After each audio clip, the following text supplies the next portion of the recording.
वंदितु सर्व सिद्धे। यहाँ पर उपस्थित सभी भावी सिद्धों को मेरा सादर जय जनेन। तो आज के इस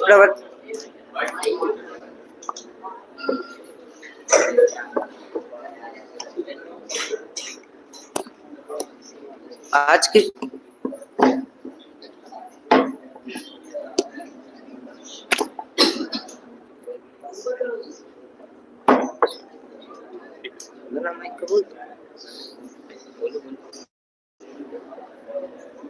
वंदितु सर्व सिद्धे।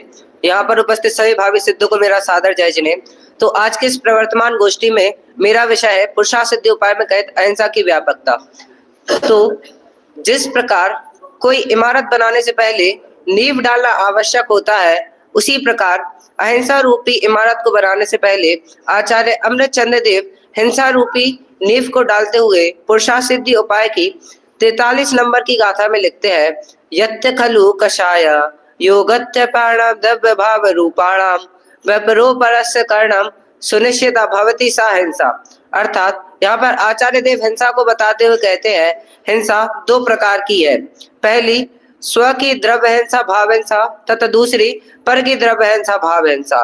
स्व की द्रव्य हिंसा भाव हिंसा से तात्पर्य है कि जब इस जीव ने अनादि काल से मोह राग द्वेष इन विकारी भावों से अपने शुद्धोपयोग रूप भाव प्राणों का घात किया, तब इसने की स्व की भाव हिंसा तथा स्व की द्रव्य हिंसा। अर्थात जब क्रोध आदि या फिर द्वेष के कारण इस जीव ने अपना ही घात किया, जैसे किसी पेपर में नंबर कमाने से अपनी ही नस काट ली, अपना ही घात किया, तो वह हुई स्व की द्रव्य हिंसा। अब पर की द्रव्य हिंसा भाव हिंसा का अर्थ है कि जब इस जीव ने किसी अन्य जीव के साथ मम्न भेदी हास्य किया या फिर ऐसा कोई भी कार्य किया जिससे पर जीव के अंतरंग में उसे पीड़ा हुई, तो यह हुई पर की भाव हिंसा।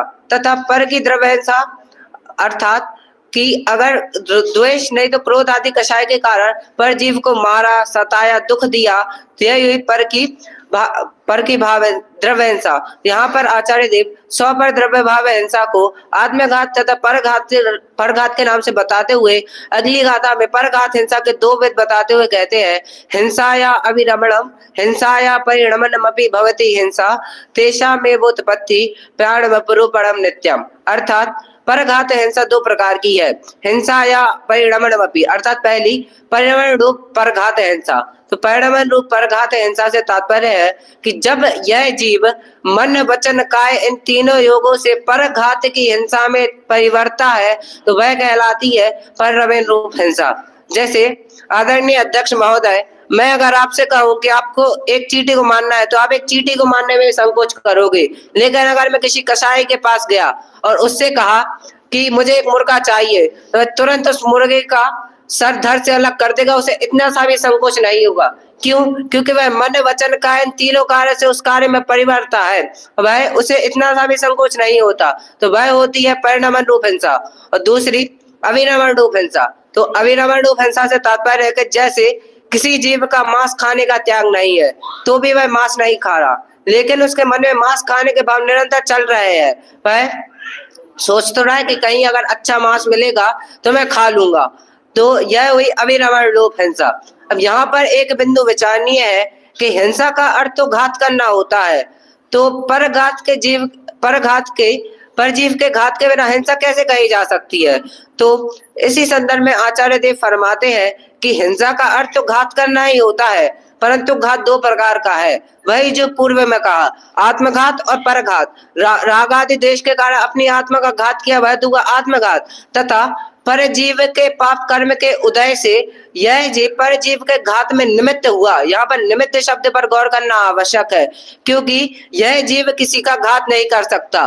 वहां पर पूज्य गुरुदेव श्री ने वह जिनागम के सार्वभौम सिद्धांतों में पहला सिद्धांत लिखते हैं, एक द्रव्य दूसरे द्रव्य का स्पर्श नहीं कर सकता। तो जब यह जीव एक द्रव्य दूसरे द्रव्य को स्पर्श नहीं कर सकता, तो घात कैसे करेगा?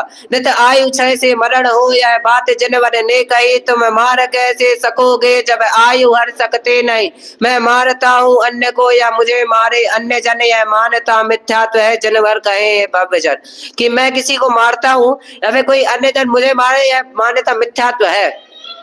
अब इसी बात को आचार्य कुंद देव समय सार की 262 नंबर की गाथा में लिखते हैं, मारो न मारो जीव को हो बंद आशा बंद से, यह बंद का संक्षेप है तुम जान लो परमार्थ से।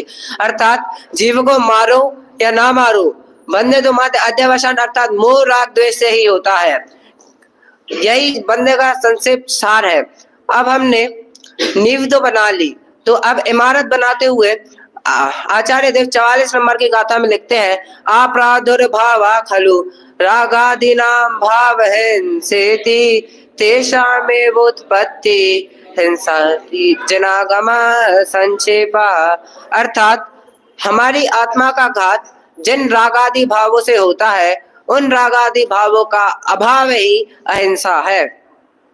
अब यहाँ आचार्य देव ने रागादि भाव किए, तो यार रागादि भाव से मोह राग द्वेष हास्य रति अरति शोक भय जुगुप्सा प्रमाद सारे बुरे भाव जिससे आत्मा का घात अनादिकाल से होता आ रहा है, सब लगाना और इनका अभाव, इसे ही अहिंसा समझना कि इन जो रागादि भाव है जिससे आत्मा अनंत काल से कसा आ रहा है, उनका अभाव हो जाना, वही वास्तव में अहिंसा है। यहाँ पर अहिंसा को दो प्रकार से समझ सकते हैं, एक गृहस्थ की अहिंसा और दूसरी मुनि की अहिंसा। तो गृहस्थ की अहिंसा को बताते हुए आचार्य समंत्र भद्रदेव रत्नकन्या श्रावकाचार्य जी में लिखते हैं कि जो गृहस्थ मन वचन काय कृत कारित अनुमोदना से दो इंद्रिय प्राणियों का घात नहीं करता, उसे निपुण पुरुष अर्थात गणधर देव स्थूल हिंसा का त्यागी कहते हैं। कि यहाँ पर आचार्य समंत्र देव कहते हैं कि गृहस्थ के जीवन में दो इंद्रिय प्राणियों की हिंसा का त्याग तो होना ही चाहिए। गृहस्थ के जीवन में पानी छान कर पीना या फिर रात में भोजन नहीं करना, ऐसे स्थूल जो नियम है वह तो होने ही चाहिए। तो अब मुनि की अहिंसा को बताते हुए लघु समय सार में आचार्य पंडित दौलत राम जी कहते हैं, षटकाय जीवन हनन ते सब विधि धर्म हिंसा टरी रागादि भाव निकारते हिंसा न भावित अवतरी। अर्थात 6 काय के जीवों का घात ना करने से उनके द्रव्य हिंसा तो है, और मोह राग द्वेष भाव ना करने के कारण उनके भाव हिंसा भी नहीं होती, ऐसे मुनिवर है। अब हमने नींव बना ली, इमारत बना ली। अब हमने इमारत बनाई क्यों? अर्थात अहिंसा को समझने से हमारे किस प्रयोजन की सिद्धि होगी, हिंसा को समझने से हमारे किस पुरुषार्थ की सिद्धि होगी। तो हिंसा की आवश्यकता संपूर्ण विश्व में है। अगर हम संपूर्ण विश्व को देखें, संपूर्ण विश्व हिंसामय ही है। अभी हमने देखे तो वर्तमान में यूक्रेन रशिया में वॉर चल रहे हैं, पूर्व में भी विश्व युद्ध 1 विश्व युद्ध 2 हमने देखे हैं, जिसके कारण बहुत सारे जीवों का घात हुआ है। जितना हमारा देश जितना भी पैसा या फिर धन जो अस्त्र शस्त्र बनाने में लगाता है, अगर वो देश के विकास में लगाया जाए तो हमारा देश डेवलपिंग कंट्री से डेवलप्ड कंट्री बन जाएगा। तो रोग मरी दुर्भिक्ष न फैले, प्रजा शांति से जिया करे, परम अहिंसा धर्म जगत में फैले सर्वे हित किया करे। इसी मंगल भावना से मैं अपनी वाणी को विराम दूं।